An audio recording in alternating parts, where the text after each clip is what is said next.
And today we have a special guest with us. This is Tiffany Peinado. She is our psychologist here at Veterans Care International. And we're just so lucky and happy to have her here with us today.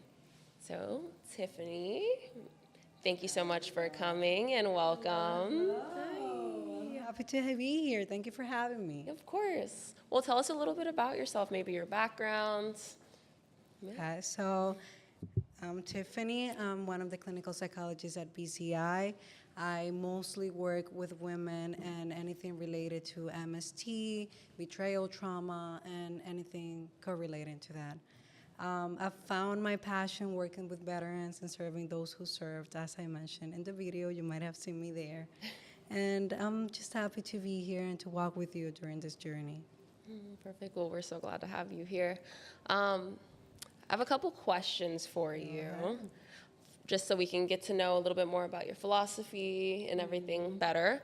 How does military culture influence the way veterans view therapy or mental health support? That is a very good question. That is very important as we approach this work. A big part of it, and I'm sure a lot of you can relate to that, is kind of this philosophy of being in the military and that basic training where you're told to suck it up, to just keep going, to never stop and feel, because you need to survive, and surviving means moving.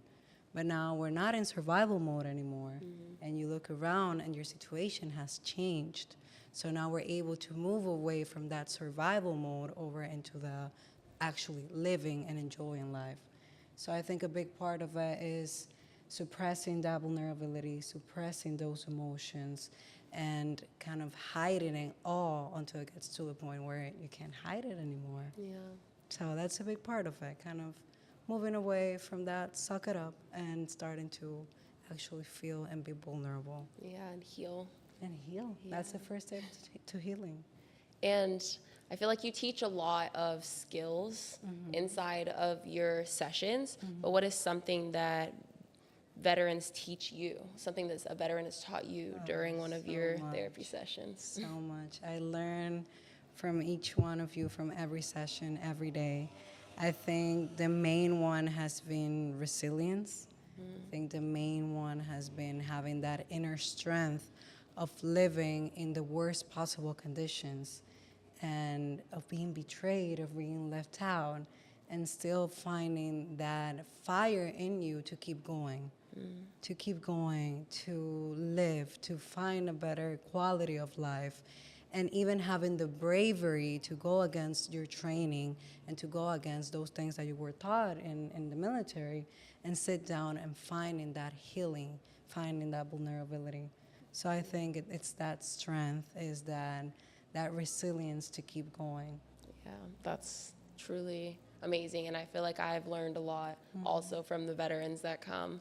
I help out more, not as a doctor, but with everything else that I feel like veterans possibly need, and I think that that's also a big theme.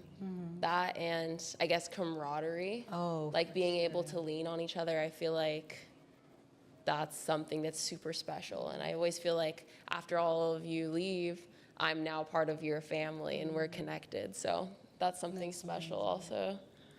And then what's one piece of advice you wish every veteran knew about taking care of their mental health? Vulnerability is not weakness. It is the bravest action you can take towards that healing journey. So being vulnerable, recognizing those emotions instead of ignoring them or suppressing them is the bravest thing you can do. And it is just a new mission as you had back then. Now your new mission is putting yourself as a priority and kind of going through that healing journey. And it can be scary. I know it can be, but it will all be worth it at the end. So that's my advice to you. Let yourself be vulnerable. Let yourself feel. And even if you're afraid of it or it gets too much, it will get you to an end point, which is a better quality of life and it's more well-being. Yeah. And I feel like another special thing, I guess, that we have is, again, that sense of family and unity. Like when you're here, you're in such a safe space and you're not going through it alone. You're surrounded by your peers and other veterans that are also experiencing a lot of the same things that you're going through. So it just creates kind of like a atmosphere, of healing and community. So you're in great hands here. And thank you so much for being here today and answering those questions. We are so lucky to have Tiffany. And yeah, thank you. I appreciate you. Thank you. And thank you all for having me.